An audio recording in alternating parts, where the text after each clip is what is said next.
Overcoming Procrastination with Kindness, a gentle guide to moving forward. Introduction: the gentle path to progress. If you're here, listening to these words, it means a part of you is ready. Not ready to run, not ready to have every detail figured out, not prepared to become an entirely different person overnight, but ready enough to take the first gentle step forward.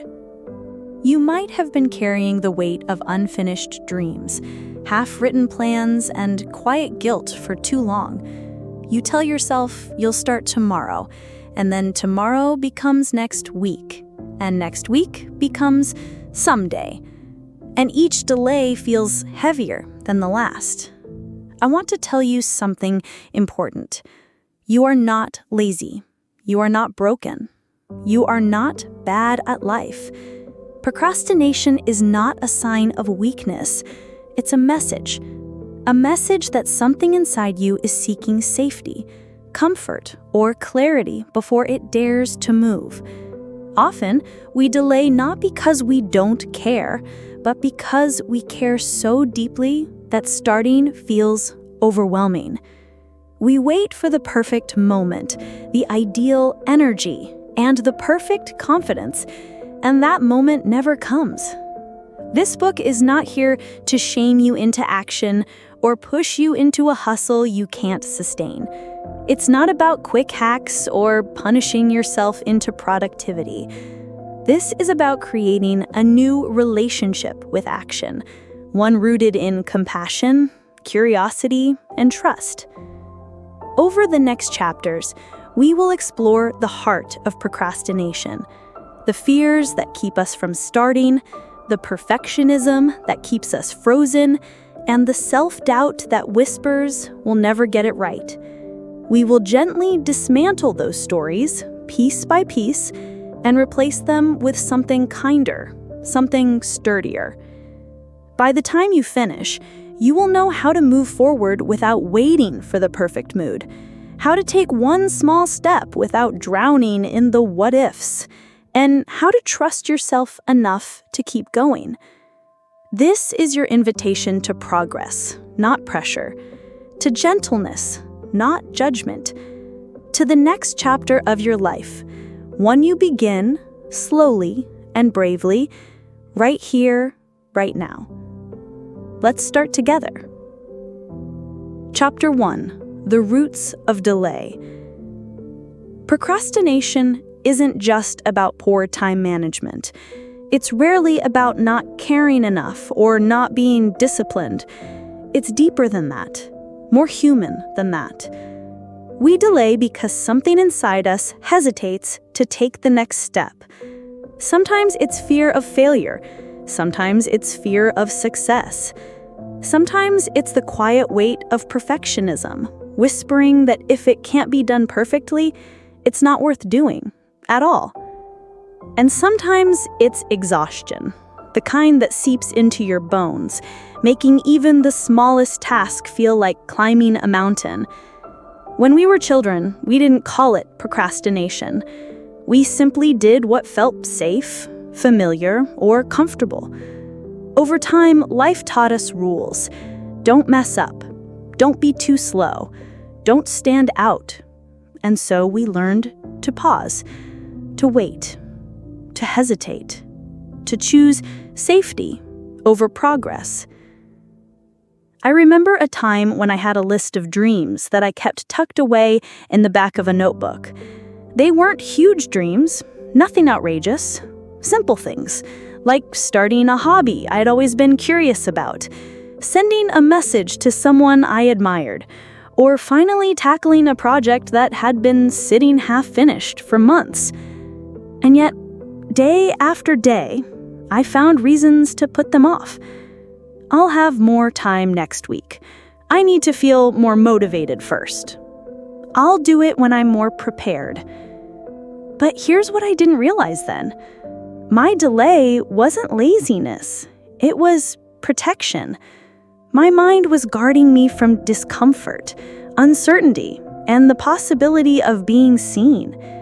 It thought it was keeping me safe, but in truth, it was keeping me small. The first step in overcoming procrastination is not forcing yourself into action, but understanding why you're pausing in the first place. What's behind the delay? Is it fear of judgment? Fear of making the wrong choice? The belief that you're not ready yet? Or is it the belief that you're simply not capable? This chapter is your invitation to stop seeing your procrastination as a flaw and start seeing it as a signal that something inside you needs gentleness, clarity, or reassurance before it can move. Reflection prompts. When I delay starting something important, what's the thought that plays most often in my mind? Does my procrastination feel like fear, fatigue, perfectionism, or something else? What would I do differently if I believed that starting, even imperfectly, was safe? Chapter 2. The Myth of Laziness. For so long, many of us have carried the word lazy like a hidden scar. Maybe it was said to you by a teacher, a parent, or even a friend. Maybe you started saying it to yourself after years of putting things off until it felt like the truth. But lazy is a label, not an explanation. And labels can stick to us so tightly that we forget to question them. The truth is, very few people are truly lazy. Most people who appear to be avoiding work are actually carrying something invisible. Anxiety, self-doubt, perfectionism, depression, and fear of judgment. All of these can look like laziness from the outside, but feel entirely different on the inside. Think about it. If you were truly lazy, you would not feel guilty about not starting. You would not think about your unfinished tasks when you were trying to relax. You would not wish you could just do it while feeling a knot in your stomach. Laziness does not hurt, but procrastination does, because deep down, you want to move forward. When I started to see my own patterns through this lens, everything shifted. I realized that what I had been calling laziness was actually self-protection. My mind was creating a pause between me and the thing I wanted to do, in hopes of keeping me safe from failure, discomfort, or uncertainty. It is hard to begin when your inner voice keeps whispering, "You will fail," or "You are not ready." It is hard to continue when you believe every small step will be judged. That is not laziness, that is fear in disguise. If you have been calling yourself lazy, I invite you to let that word go. Replace it with curiosity instead. Ask yourself, what is really stopping me, and what do I need right now to feel safe enough to start? When you begin to view yourself with compassion, you open the door to progress. You stop fighting against yourself and start working with yourself. Reflection prompts. Who first gave me the label lazy, and how has it shaped the way I see myself? What emotions come up for me when I think about starting something I have been putting off? If I could not use the word lazy to describe myself, what words would I choose instead? Chapter 3. The loop you're stuck in. Procrastination is not a single moment of delay. It is a repeating cycle that can feel impossible to break. It begins quietly, almost harmlessly, with a thought like, "I will start later." That small delay creates a momentary relief, but soon the relief fades and is replaced with guilt. The guilt grows, and with it comes a heavier sense of pressure. You start to think about how much time you have lost and how far behind you are. This pressure feeds into anxiety, and the task feels even more overwhelming than before. So, once again, you delay. The cycle repeats, and each time it feels harder to begin. This loop can last days, weeks, months, or even years. The longer it continues, the more it reinforces a painful belief. I cannot trust myself to follow through. That belief can quietly seep into other areas of your life, relationships, self-worth, and even the way you dream about your future. I have lived inside this loop. I know the strange comfort it can bring, the way delay can feel like safety for a moment. But I also know how heavy it becomes when the things you care about remain unfinished. The first step to breaking the loop is to see it clearly. Notice the sequence. Name it when it happens. You might say to yourself, "I feel anxious, so I'm delaying." If I delay, I will feel guilty. If I feel guilty, I will avoid it again. When you can name the cycle, you create a moment of choice. You can decide to interrupt it, even in the smallest way. That interruption might be as gentle as opening the document you have been avoiding, putting on your shoes to go for the walk you have postponed, or sending a short message you have been holding back. Small actions are powerful because they create a crack in the loop, and light can get through even the smallest crack. Reflection prompts. What does my own procrastination cycle look like from the first moment of delay to the moment of guilt? How does the cycle make me feel about myself over time? Chapter 4. Perfectionism in disguise. At first, perfectionism can look like ambition. It can look like high standards, dedication, and care. But beneath its polished surface, perfectionism often hides fear. Fear of mistakes, fear of judgment, fear of not being enough. Perfectionism tells you, wait until it is perfect before you begin. It convinces you that there is always more to prepare, more to research, and more to polish. And so you wait. Days pass. Weeks pass. The project or dream stays safely in your mind, where it cannot be criticized, but it also cannot grow. Many people do not realize that their procrastination is perfectionism wearing a different mask. You tell yourself you're waiting for the right time, but in truth, you are protecting yourself from the possibility of being seen as imperfect. You may even convince yourself that you work best under pressure because starting at the last possible moment gives you an excuse. If the result is not perfect, you can tell yourself it is because you did not have enough time, not because you are not capable. I have done this more times than I can count. I have held on to ideas until they felt heavy, believing that I would start when I was ready. But readiness never came. What came instead was a quiet sadness for all the things I could have created if I had been willing to start messy. The truth is, perfectionism does not protect you, it traps you. It keeps you safe from criticism, but it also keeps you safe from growth, from learning, and from joy. The antidote to perfectionism is permission. Permission to begin imperfectly, permission to make mistakes, and permission to learn as you go. Your first attempt will not be your final form, and that is the point. Every masterpiece began as a rough draft. Every confident voice once trembled. Every finished work once looked like a mess. Progress is born in the moments you allow yourself to be imperfect. Reflection prompts. Where in my life am I waiting for the perfect moment to begin? How would it feel to start something before I feel completely ready? What would I create if I permitted myself to be imperfect? Chapter 5. Tiny wins, big shifts. When you think about overcoming procrastination, it's tempting to picture a huge transformation. You imagine waking up one morning and suddenly becoming a person who gets everything done with ease.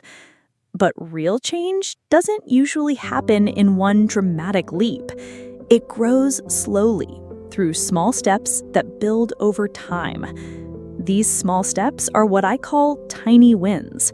They may seem almost insignificant in the moment, sending one email, washing a few dishes, writing just one paragraph, but each one matters. Tiny wins are the foundation of momentum. Your brain loves completion. Every time you finish a task, no matter how small, your mind gets a little burst of satisfaction. This satisfaction is not just emotional, it's chemical. It encourages your brain to seek out that feeling again, which makes it easier to take the next step. Over time, these small completions start to rewire the story you tell yourself. You begin to believe, I can follow through. And once you believe you can follow through, bigger tasks no longer feel so heavy. I remember a time when I was overwhelmed by everything I had to do. The list felt endless, and my energy was low. So instead of tackling the biggest task, I started with something so small it felt almost silly: clearing my desk. It took less than 10 minutes, but that small win gave me just enough momentum to start the next thing. By the end of the day, I had done more than I thought possible. Tiny wins work because they build trust. You are showing yourself over and over that you are capable of starting and finishing, and that trust is what transforms procrastination into progress. If a task feels too big today, make it smaller, then smaller again. Keep breaking it down until the first step feels light enough to take. That first step is the spark. Reflection prompts. What is one task I can complete today that will take less than 5 minutes? How do I feel after completing even the smallest task? Where in my life could I start creating momentum through tiny wins? Chapter 6. The fear of finishing. It might seem strange to think that finishing something could be frightening. Most people assume procrastination comes from fear of starting, but for many of us, the fear appears again near the end. Sometimes we delay finishing because completing a task means it will be seen and possibly judged. As long as it is unfinished, it is safe in our control. It can still be perfect in our minds. Other times we fear what finishing represents. Once a project is done, we must face the next step. This might mean applying for the job, sending the work to a client, publishing the book, or stepping into a new chapter of life. Finishing can feel like standing at the edge of something unknown. There's also the quiet sadness that can come with completion. If you have poured time and energy into something, finishing it can feel like saying goodbye. It's no longer in the process of becoming. It has become. I have held on to projects far longer than necessary, telling myself I just needed more time to improve them. In truth, I was afraid of the moment after finishing. I was afraid of what it might mean to move on, or to be told my best was not good enough. If you find yourself delaying at the end, try this gentle reminder. Finishing is not the end. It is a doorway. Every completed task creates space for something new. And each time you finish, you teach yourself that it's safe to move forward. Completion is not a judgment of your worth, it's an act of courage. You are choosing to share your effort with the world, trusting that you can face whatever comes next. Reflection prompt. What project or task am I keeping unfinished and why? What am I afraid might happen once it's complete? How would it feel to see finishing as a doorway rather than an ending? Chapter 7. The Safety of the Known. Procrastination often hides in a place we do not think to look, not in chaos or uncertainty, but in the comfort of what we already know. The human brain loves familiarity. It prefers the predictable, even if the predictable is uncomfortable, even if it is holding us back. Our routines, our habits, and our repeated thoughts create a sense of safety. Change, even change for the better, can feel dangerous simply because it is unknown. Think about a time when you wanted something deeply but did not take the first step. Perhaps it was leaving a job that drained you, starting a new hobby, or having an important conversation. In the moment, it may have felt easier to stay where you were. You told yourself it was not the right time, that you needed to prepare more, or that you would do it later. But beneath those reasons was something quieter. The safety of staying in the life you understood felt stronger than the pull toward the life you imagined.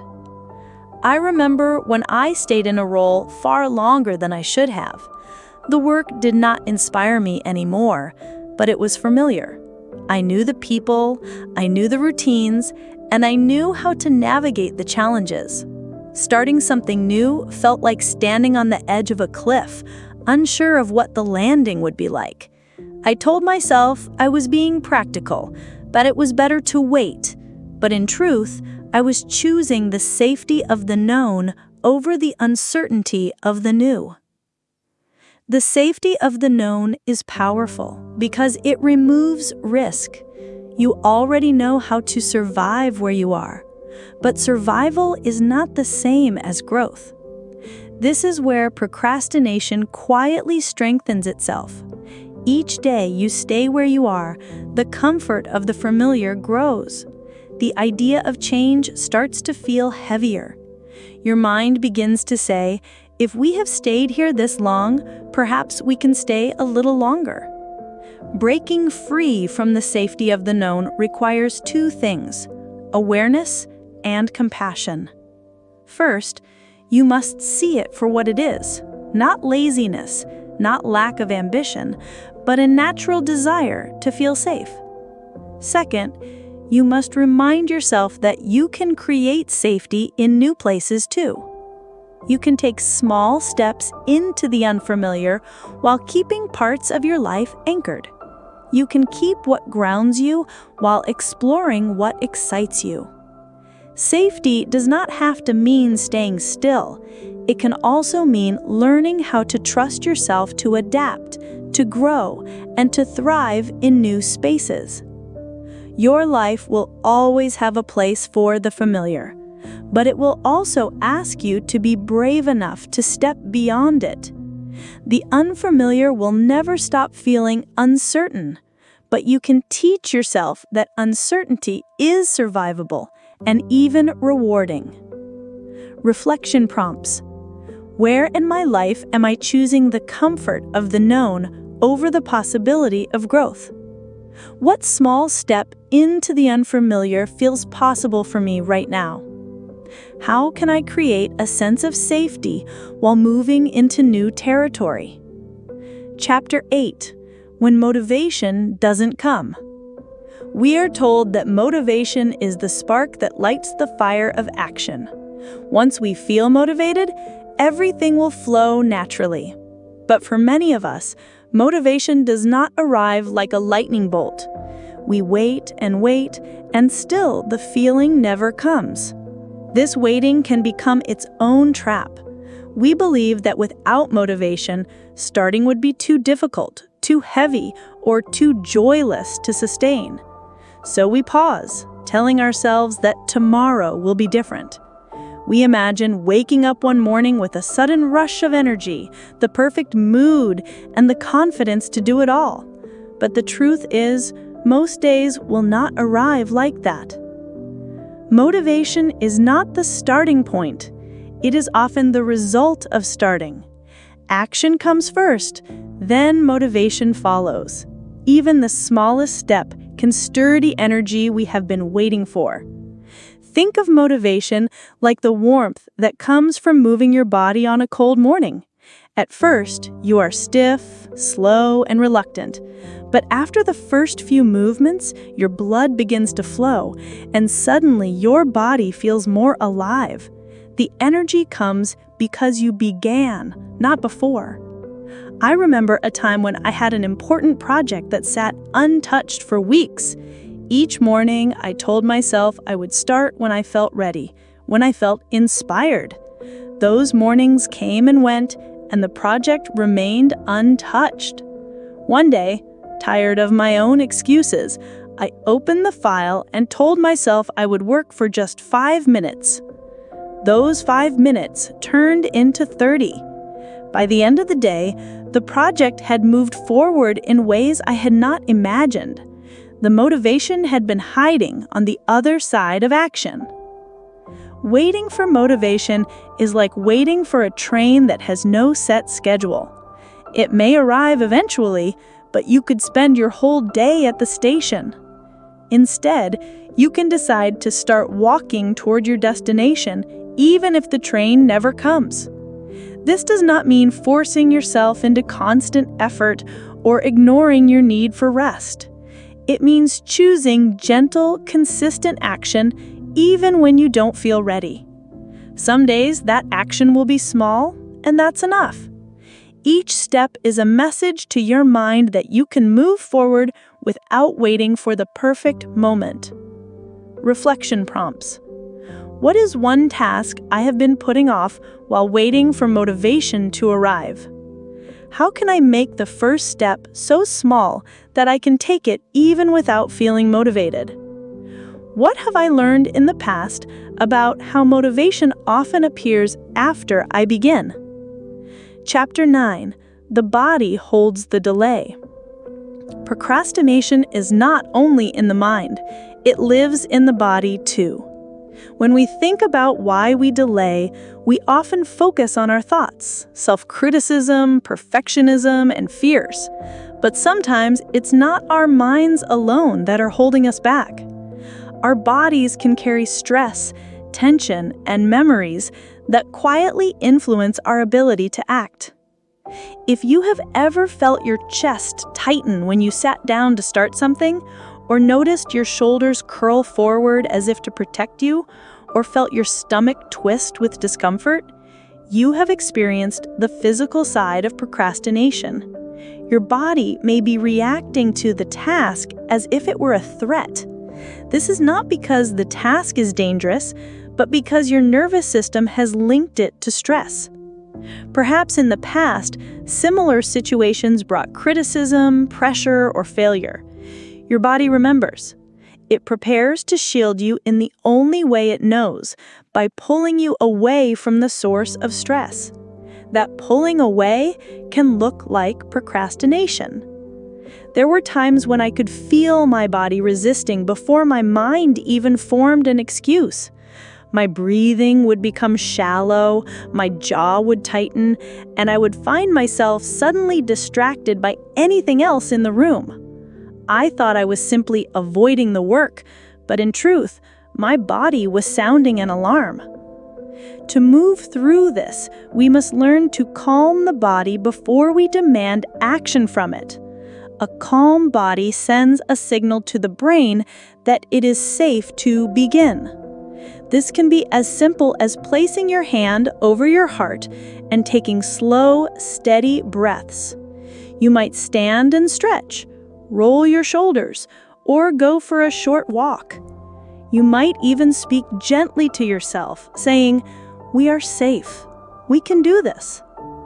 This is not about pushing yourself harder. It's about creating a state in which starting feels less threatening. When your body feels safe, your mind is more willing to focus, and the task loses some of its weight. Over time, as you repeat this practice, your body learns a new association. The work no longer triggers as much tension, and you find it easier to begin. You are teaching your nervous system that progress is safe. Reflection prompts. What physical sensations do I notice when I'm avoiding something important? How does my body react differently when I feel safe and supported? What small physical action can I take before beginning to signal to my body that it is safe to start? Chapter 10. Redefining productivity. For much of our lives, we have been taught that productivity means doing as much as possible in the shortest amount of time. The more tasks we complete, the more hours we work, and the more value we believe we have. But this definition is narrow and exhausting, and it often feeds the very procrastination we are trying to overcome. When we measure our worth by constant output, every moment of rest feels like failure. Every delay becomes proof that we are falling behind. We live in a state of quiet urgency, always thinking about the next thing to do instead of being present with the thing we are doing now. This mindset can be especially dangerous for those who struggle with procrastination. If you believe that the only way to be productive is to achieve more and more without pause, even starting can feel overwhelming. You may avoid tasks entirely because you are afraid you cannot keep up with the pace you think is required. But what if productivity was not about speed or volume? What if it was about alignment? True productivity is not measured by how much you do, but by whether what you do matters to you. It is about the quality of your actions, the intention behind them, and the energy you have left at the end of the day. I remember a time when I filled my days with endless to-do lists, crossing off item after item, yet feeling no sense of progress. I was busy, but not fulfilled. My energy was scattered, my focus dim, and my spirit tired. It was only when I began asking myself, does this matter to me, before saying yes to a task, that my days began to feel lighter and more meaningful. Redefining productivity means letting go of the idea that you must always be in motion. It means recognizing that rest can be productive because it restores the mind and body. It means understanding that doing fewer things with greater presence can be more powerful than doing many things with no focus at all. When you begin to see productivity as aligned action, procrastination loses some of its sting. You stop chasing every possible task and instead choose what matters. This makes it easier to begin because you know the work you are doing is worth the energy you give it. Reflection prompts. How have I been defining productivity in my own life? And where did that definition come from? What tasks or activities feel truly meaningful and aligned with my values? How can I permit myself to see rest and reflection as valuable forms of productivity? Chapter 11. Guilt is not a strategy. Many of us believe that if we feel guilty enough about not doing something, the discomfort will eventually push us into action. We think that by criticizing ourselves, by replaying our failures in our minds, we will somehow find the will to change. But guilt is not a motivator, it is a weight. When we use guilt as a strategy, we are not inspiring ourselves to act, we are punishing ourselves for not acting sooner. This creates a cycle where the more we delay, the worse we feel, and the worse we feel, the harder it becomes to start. The guilt takes up space in our thoughts, leaving less energy for focus and creativity.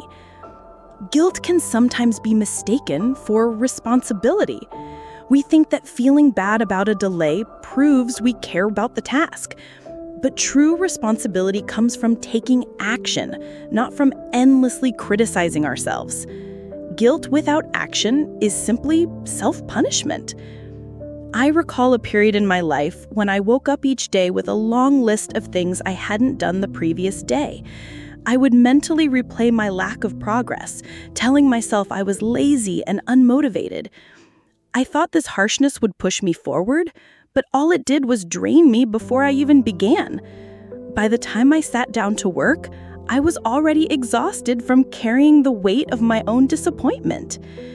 The truth is, we do not shame ourselves into becoming better. We grow when we feel safe, supported, and encouraged. Guilt closes us off, but kindness opens us.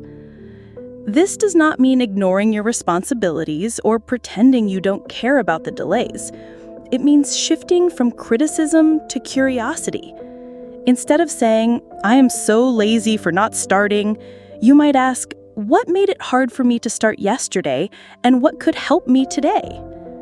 Compassion does not excuse inaction. It creates the conditions for action. When you replace guilt with understanding, you make it easier to move forward without the extra weight of shame. Reflection prompts. How often do I use guilt or self-criticism to try to push myself into action? What happens to my energy and focus when I carry guilt about procrastination? How can I speak to myself with curiosity instead of criticism when I delay? Chapter 12. Rebuilding self-trust. Procrastination does more than delay our tasks. Over time, it can quietly erode the trust we have in ourselves. Each time we promise to start and then do not, a small crack forms in our self-belief. These cracks can add up until we begin to question our ability to follow through on anything at all. Self-trust is not built through grand gestures. It is created in small, repeated acts of showing up for ourselves. just as trust in a relationship grows through consistency, our trust in ourselves grows each time we do what we say we will do, no matter how small the action. If you have been breaking promises to yourself for years, rebuilding that trust will not happen in a single day, but it can begin today with one gentle, intentional choice. I remember a time when my to-do list was so long that I could not face it. Each day I told myself I would get through it, and each night I went to bed knowing I had barely made a dent. I began to see myself as someone who could not be relied on. That belief spilled into other areas of my life, and I hesitated to make commitments, doubted my decisions, and second-guessed even the simplest choices. The shift came when I stopped trying to keep every promise at once and focused on keeping just one. I chose a small daily habit, something I knew I could complete even on my worst days. At first, it was simply writing for 5 minutes each morning. I kept that promise every day for a week, then 2 weeks, then a month. Slowly, I began to believe in myself again.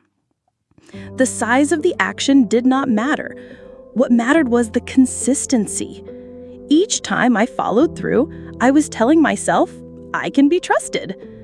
That trust spilled into bigger actions until I found it easier to begin things I had been avoiding for years. If your self-trust feels broken, start small. Make promises you are sure you can keep and keep them. Celebrate each act of follow-through no matter how small. Self-trust is not perfection. It is not about never missing a day or never changing your mind. It's about knowing that overall, you can rely on yourself to care for what matters to you. And when you can rely on yourself, procrastination loses much of its power. Reflection prompts. In what areas of my life do I feel I have broken trust with myself? What is one small promise I can make and keep starting today? How will I celebrate each act of follow-through, no matter how small? Chapter 13. Letting go of old stories. Procrastination is often rooted in the stories we tell ourselves about who we are and what we are capable of. These stories may have been written years ago, shaped by our experiences, our upbringing, and the words of others. Over time, they can become so familiar that we stop questioning them. Perhaps you were told you were careless, unmotivated, or slow. Perhaps you once failed at something important and decided that meant you were not capable. Maybe you learned to measure your worth by how perfectly you performed, and anything less than perfect felt like failure. These moments plant seeds that can grow into long-held beliefs. The mind loves to return to what is familiar, even if it is painful. If you have carried a story for years, it can feel like part of your identity. But a story is not a fact. It is a meaning we gave to an event, and meanings can be rewritten. I once believed I was someone who could never finish what I started. I had years of evidence to prove it: half-read books, abandoned projects, and delayed dreams. Each time I thought about starting something new, that story played in my mind like a warning. You never finish, so why bother? It was not until I began challenging that thought that I realized it was not the truth. It was a habit. To let go of an old story, you must first see it clearly. Notice when it appears. Listen to the words you say to yourself when you hesitate or avoid. Ask yourself, who taught me this? And is it true for me today? You may find that the story was never yours to begin with. It might have been a reflection of someone else's fears or a misunderstanding from a single moment in time. It might be based on a version of you that no longer exists. Letting go doesn't always mean erasing the past. It means loosening its hold on the present. You can acknowledge what happened without letting it dictate what happens next. Every time you act in a way that contradicts the old story, you are writing a new one. Each step you take towards something you care about is proof that you are capable of change. And over time, the new story can become the louder one. Reflection prompts. What old stories do I tell myself about my ability to take action or follow through? Where did these stories come from? And are they still true today? What new story would I like to begin telling myself from this point forward? Chapter 14. Gentle planning, not pressure. Planning can be a powerful tool for overcoming procrastination, but only if it serves you, not overwhelms you. Too often, our plans become cages instead of guides. We create long lists, strict schedules, and rigid deadlines, believing that more structure will mean more action. But instead of moving us forward, these plans can freeze us in place. When a plan feels too heavy, it can trigger the very avoidance we are trying to escape. Looking at an overwhelming to-do list can make your chest tighten before you even begin. You might think, there is no way I can do all of this. And so you do nothing at all. Gentle planning is different. It recognizes that you're a human with changing energy levels, moods, and circumstances. It allows flexibility. It focuses on what is most important rather than trying to control every moment of your day. Gentle planning begins with listening to yourself. Instead of asking, how can I fit everything in, you ask, what truly matters today? You choose a small number of priorities, perhaps even just one, and let the rest wait. This is not laziness, it is a focus. It also helps to plan for ease. If you know mornings are your most focused time, place your most important work there. If afternoons leave you tired, schedule lighter tasks or moments of rest. Your plan should work with your natural rhythms, not against them. I used to believe that successful people followed strict, unbending schedules. I tried to model my days after theirs, but I always ended up burned out or discouraged. When I finally began planning in a way that respected my own energy and pace, I found I could be more consistent and far less stressed. Gentle planning gives you direction without pressure. It offers a path forward while leaving space to breathe, and that space can be the difference between starting and staying stuck. Closing thought. You are not a machine built to run at full speed every day. Let your plans be light enough to carry and flexible enough to live within. Progress does not come from pressure. It comes from showing up in ways you can sustain. Chapter 15. The power of one task. When procrastination has taken root, even the smallest to-do list can feel overwhelming. Your eyes scan the page, and instead of feeling focused, you feel scattered. Every task competes for your attention, and the weight of trying to do it all keeps you from doing anything at all. This is why the practice of focusing on just one task can cut through the noise and give your mind a place to land. It's not about ignoring your other responsibilities, but about trusting that progress is built one step at a time. There was a day when my list was so long that I felt paralyzed. I had been avoiding the work for days, telling myself I would start when I felt ready. That day, instead of trying to force myself to tackle it all, I asked, what is the one thing I can do today that will make everything else feel lighter? I chose just one task. Finishing it gave me a sense of relief and even a little momentum. I didn't finish the whole list, but I had moved forward, and that mattered more than crossing off every item. One task at a time is not only a productivity tool, it's a kindness. It allows you to give your full attention to what is in front of you, rather than splitting your energy into a dozen pieces. It also trains your mind to begin, and beginning is often the hardest part. Over time, this practice can rewire how you approach your days. Instead of feeling trapped in the idea that everything must be done at once, you begin to trust the steady pace of single steps. And you might find that, strangely enough, you get more done this way than you ever did while juggling too much at once. Closing thought. When the weight of many tasks keep you from moving, choose just one. Let that one be enough for today, and trust that tomorrow will bring space for the next. Chapter 16.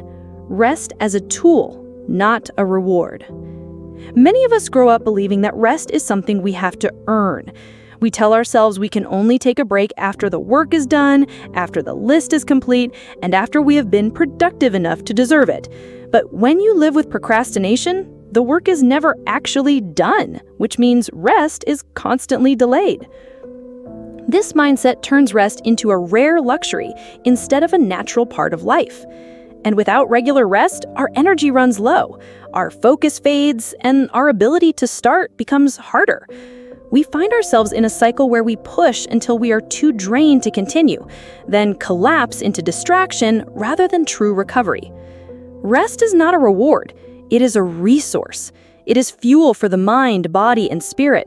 Without it, the simplest task can feel impossible. With it, even challenging work feels lighter. I once thought taking breaks meant I was being lazy. I pushed through my days, ignoring the signals my body was sending me. Eventually, the exhaustion caught up with me, and even things I cared about began to feel like burdens. It was only when I began to schedule rest into my days, not after the work was done, but as part of the work itself, that I started to see a change. I had more energy, more clarity, and surprisingly, more consistent progress. Rest comes in many forms. It can be a few minutes of quiet breathing, a walk outside, a short nap, or time spent doing something that has no productive purpose at all. The goal is to allow your mind and body to recover so you can return to your work with a renewed presence. When you treat rest as a tool, you stop seeing it as an indulgence and start seeing it as part of your strategy for progress. You understand that stopping is not falling behind, it's making sure you can keep going. Closing thought.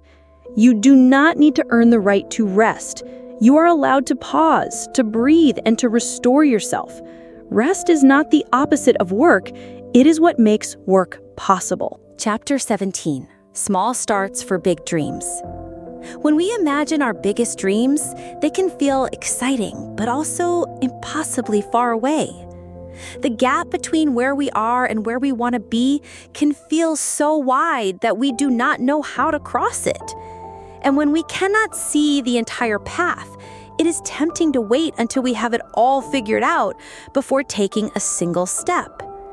But every dream, no matter how large, begins with something small.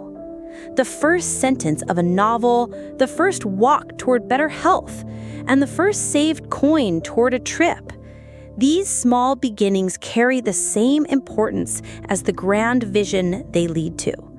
Without them, the dream remains a thought instead of a reality.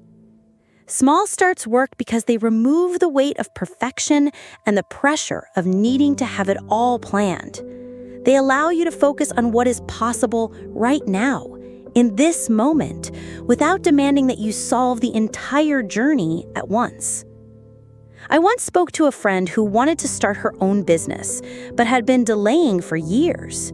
She felt she needed a perfect business plan, a large budget, and endless time before she could even begin. We talked about starting smaller.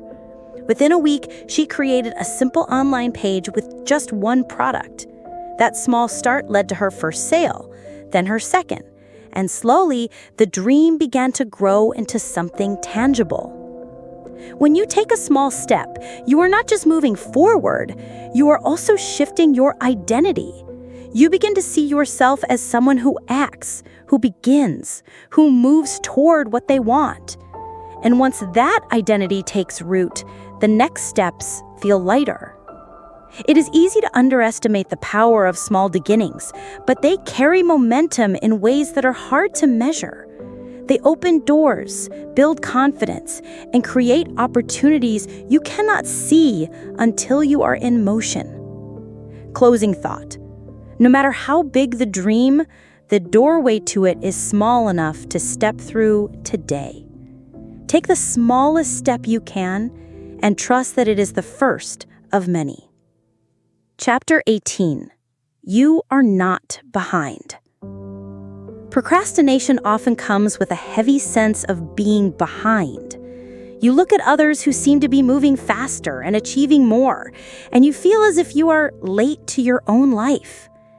Every delay becomes proof that you have wasted time, and every unfinished goal becomes a reminder of how far you still have to go.